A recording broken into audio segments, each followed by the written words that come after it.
It was another midweek full of goals, drama and managerial sackings in League 2, and in today's video we're going to have a deeper dive into all four of the rearranged fixtures from League 2 that were played last night. If you do go on to enjoy, make sure to like, comment and subscribe. 80 likes as always would be massively appreciated, and let's get straight into it. We'll start out firstly then with Tranmere Rovers 0, Accrington Stanley 1, a massive 3 points for the visitors in a game which finally did see Nigel Adkins lose his job as a Tranmere Rovers manager. Now, somebody, not naming names, did say at the start of the season that Tranmere would get in the playoffs this year because of how good their manager is. I don't want to mention who. It might have been me. I'm not 100% sure. But, I mean, he's needed to go for a long time, hasn't he? And they've had so many results like this season. And I've no idea why they decided to keep him on for so long. And it was a very strange one because Nigel Adkins did his post-match interview and basically said, I would never walk away from Tranmere Rovers. It's my hometown club and all that sort of stuff. And then whilst I'm watching that interview, I see that it gets announced that he's then left Tranmere Rovers. And it sounded like he more resigned with the way that it was worded rather than being sacked. So I'm not too sure if that's just to maybe save him and makes it easier for him maybe to get a job in future. But it did seem very, very bizarre. But a massive 3 points for Accrington Stanley. Sean Wally once again coming up with the goods in when you're playing Amari Patrick as a left wing back. He makes a massive error which does lead to the goal, but still a exceptional finish from the former Shrewsbury Town man. It wasn't a game filled with much quality, but both teams did have some good chances. There was 28 shots in the entire match, 2.49 XG created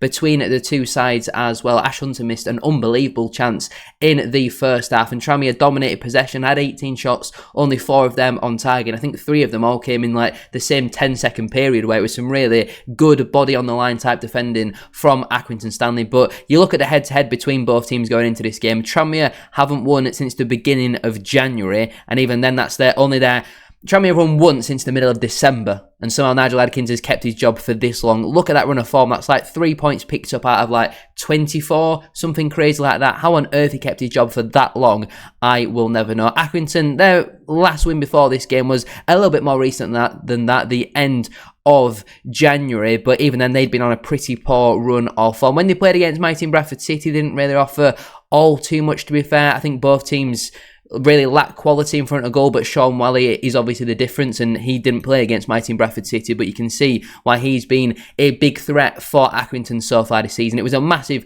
relegation 6-pointer though, and it takes Accrington further away from the drop. They're now 7 points above them relegation places with a game in hand on Morecambe. As for Tranmere, I still think them and Carlisle will be going down. Now they've sacked Nigel Adkins, it'll be very interesting to see who they do go about appointing, what type of managerial route they're going to go down. Are they just going to build for next season and hope that what they've got this year is enough to keep them up? Or will they go down the tried and tested, someone similar to a Nigel Adkins, Keith Hill, them type of managers where they're just going to get the job done between now and the end of the season? But it's clear to see where the problems have been for Tranmere. 23 goals scored all year, the lowest in the division, and also 52 conceded. They've got the worst goal difference in the entire league. They're on a horrible run of form, and I really do believe they will be playing League 2, not even League 2, National League football next season. Accrington, though, that is a massive 3 points for them, and if Accrington is still in a relegation battle, maybe Gillingham have been dragged into it now. We'll get onto them later on in today's video, but it's a massive 3 points for John Doolan's side. Next up then, we'll go to Gillingham 1, Fleetwood 2, in a game where once again Gillingham have lost another football match. And like I just mentioned in the last section when we're talking about Accrington, Gillingham I think have now been dragged into this relegation scrap despite taking the lead in this game. A great cross into the box from Clark on the left hand side, and a brilliant header, to be fair, from Elliot Nevitt. I know he's not quite hit the heights this season that he did at Crewe at last campaign, but that was an unbelievable header into the back of the net. But they couldn't even manage to get to half time, still leading, as Mark Helm would equalise just before the half time mark. Some really poor, sloppy defending, to be fair, from the Gills. And I've always been a big fan of Mark Helm, and I think at times has been a little bit underrated by Fleetwood fans this season. But recently, I started adding more goals to his game as well. And Ryan Graydon found himself on the score sheet as well in the second half. I said after the game against Grimsby on Saturday that he's either going to go on and score 20 goals between now and the end of the season, or he won't score again. After that celebration, Pete Wild obviously came out and blamed it on frustration, all that sort of stuff. Thankfully, when he scored this one, he didn't really go over and celebrate with the Fleetwood fans, but at least he didn't cup his ears, give it all this, because there was only 38 Fleetwood fans there. I say only, that's incredible support on a Tuesday night for a club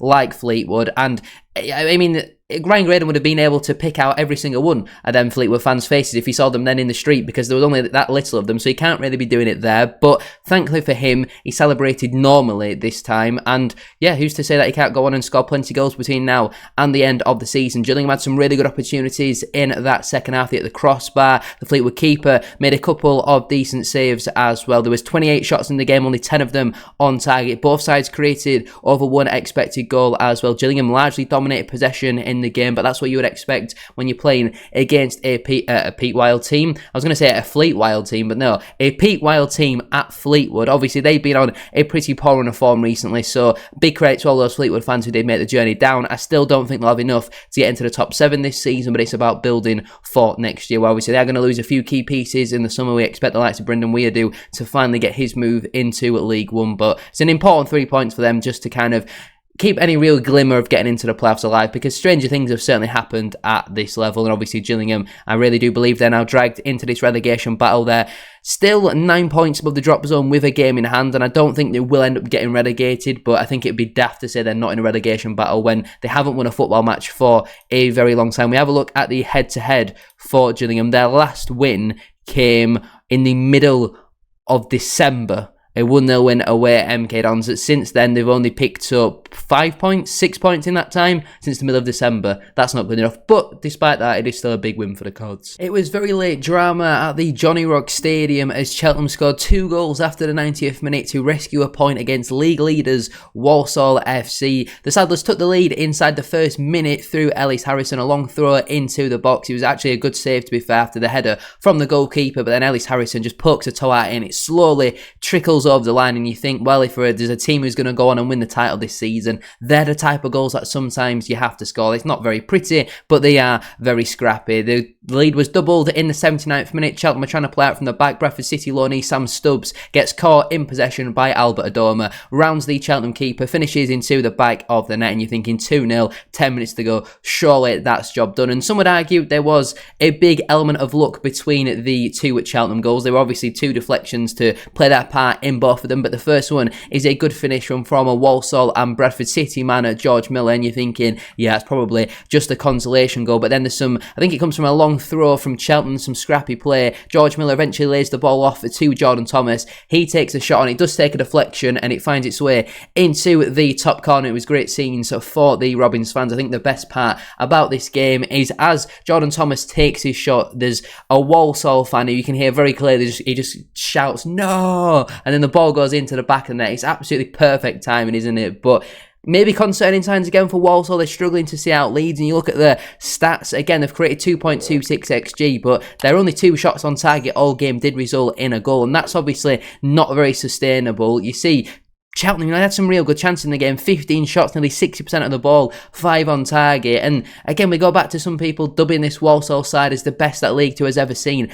I just don't see that person. I think there's been plenty of teams over the last couple of seasons that are better than them. Yes, this result in isolation does look a bad one, but they're now 4 games unbeaten. They've picked up 8 points out of their last possible 12, but the teams below them are really closing that gap. The gap between themselves and second is now only 7 points. Bradford City are hot on their heels. Cheltenham, they've got a good chance, making it into the playoffs because their home form so far this season has been very good. The 5th best home team in the entire division, but their away form has really let them down. Just 3 away wins all season so far this campaign. They're down in 17th in the away table, but a big point for them really to come from 2 goals down with only minutes left to rescue a point there after what has been recently a very good run of form. In terms of the Saddlers though, I don't think there's really much to be concerned about. It's a frustrating result as long as they win on Saturday. I don't think they'll be really bothered about this, to be honest. I think they can put it to bed, put it behind them very quickly. And finally then, is saving the best until last. Like I mentioned, there is only 4 games for us to go through and review this week. Bromley 0,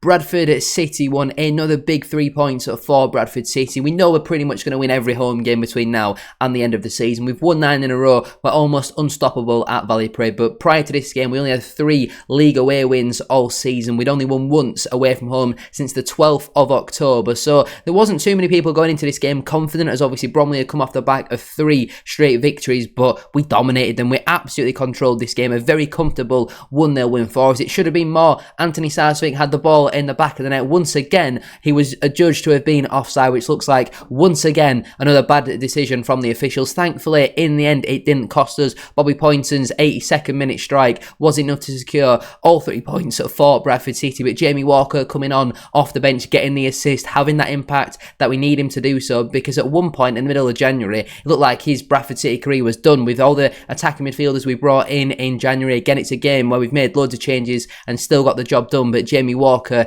has really cemented himself in this Bradford City squad. Even if it's only 15-20 minutes on off the bench, he's having an impact on games. And like I mentioned on my match reaction over on the main channel, there's been pros who've had hundreds of EFL appearances who've come to Bradford City and failed to deliver the expectation of promotion, but 21-year-old boyhood Bradford City fan Bobby Poynton is ensuring that it definitely does happen this season. Bromley created absolutely nothing. Their best chance in the game came in like the 97th minute, which was a header well saved by Sam Walker, but that's about it from open play. They created very, very little. We had 15 shots, apparently only the 3 on target. Their keeper made a brilliant double save from Brad Halliday and then Michael Mellon as well. But we know our home form has finally been sorted. The best home team in the entire division. It has just been about trying to sort out our away form between now and the end of the season, but 13 home wins out of 17 so far this campaign. Our away form has really let us down, but recently it's not been awful. 2 wins, 2 draws and a loss in our last 5 isn't terrible. We had a horrible streak at the start of the season where we'd always concede away from home inside the first 15 minutes, and it was far too much for us to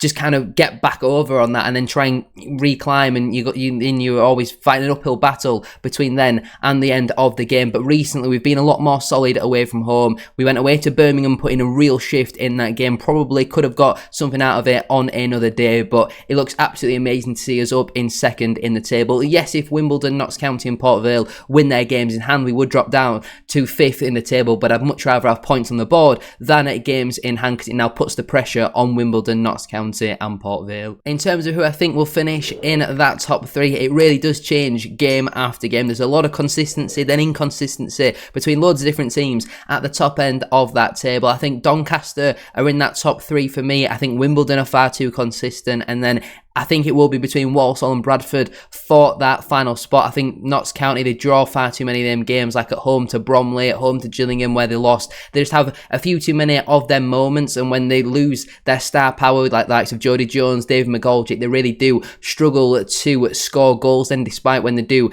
create some decent chances, they only just got past Tranmere as well, so I can't see Notts County making it in. Port Vale, they've got a decent chance as well, but again, it changes game by game. We'll have to wait and see where we come by the end of the season. 13 cup finals left for Bradford City, but we are now in a real good spot for automatic promotion. I think the playoffs are already secured. There's a 9-point gap between us and 8th. I don't see us dropping out of them unless we get like a lot of significant injuries like what we had at the start of the season. But to say we're second when we didn't win in the league for 2 months is absolutely incredible. In terms of Bromley, they've had an unbelievable first season in the EFL. They're having an absolutely incredible campaign. Only 7 points still off of the playoffs, but it's these type of results where, again, they haven't played well like in a lot of their previous matches where they have just about got the job done. They've just won the game. But when you nullify Michael Cheek, I feel like you nullify a lot of what Bromley do. But this was a very important big 3 points for Bradford City. Away to Bromley on a Tuesday night is no easy place to go. So if we can really turn this away form around now, I see no reason why we can't now challenge Walsall for that title. But